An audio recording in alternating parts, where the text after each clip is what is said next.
How do you replace the screen on this BOGO light? It's actually very simple.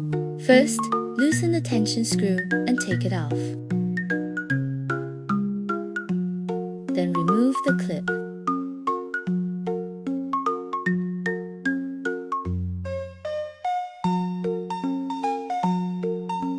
Give the screen a slight twist and it'll come right out.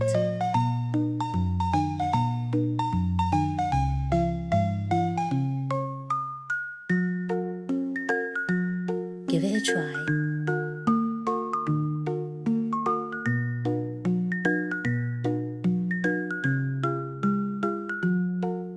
Next, insert the new screen in its place.